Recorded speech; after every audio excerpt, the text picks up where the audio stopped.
Prophet ﷺ said that when Allah created the creation, family stood up. How did family stand up? We don't understand. Allah knows how. The concept of your family stood up. However that was, we don't understand. In Arabic it's ar-rahim. That's the ties of kinship, the ties of the womb. Ar-rahim, it stood up. And it said, now is the time to seek from you what I need. هذا مقام العائذ منك. I'm seeking your protection now, before you send me to this world. As soon as Allah created the creation, somehow, we'll never understand how, family stood up.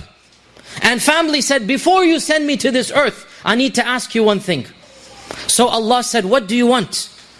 Are you not happy that I will have a relationship with anyone that has a relationship with you?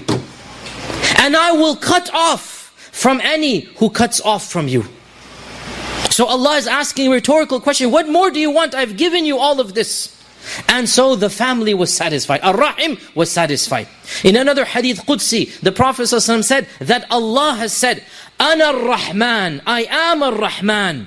And from my name Ar-Rahman, I created the family. Ar-Rahim. Ar-Rahim in Arabic is the ties of kinship. Allah is saying the concept of the family, somehow we don't know how, we leave it to Allah, the details. But what do we need to get from this? The concept of family has been created from Ar-Rahman's name.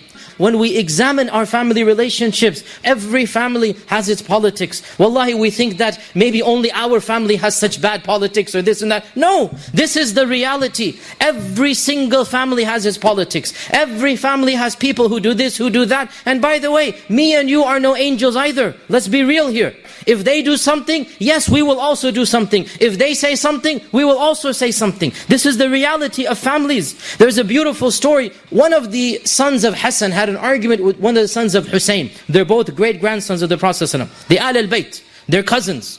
And it became a big argument, and it took place in public over a very big issue. And they parted in an angry way.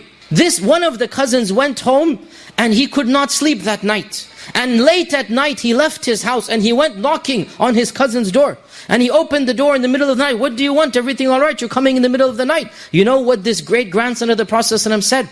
He said, Yabna Am, oh my cousin, can't we remain brothers even if we disagree?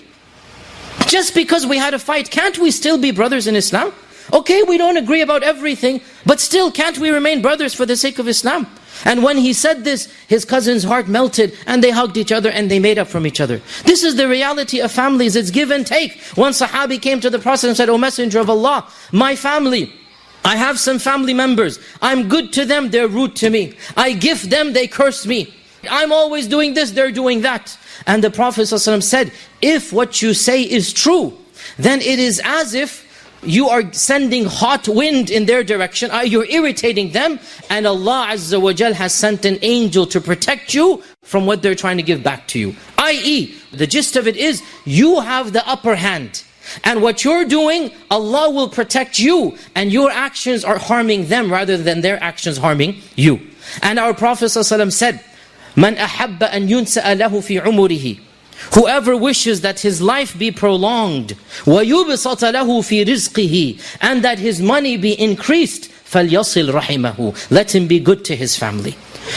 The Prophet ﷺ promised us the two most precious things that every one of us, including myself, is greedy for. Wallahi, what are we greedy for? We want to live a long life, and we want a lot of money. And in another hadith, in a similar vein, the Prophet ﷺ said, I know of nothing that causes a man's wealth to increase more than being good to his family. And in a third hadith, the Prophet ﷺ said, he who is good to his family shall never be poor. Every one of us, we have our politics with our family.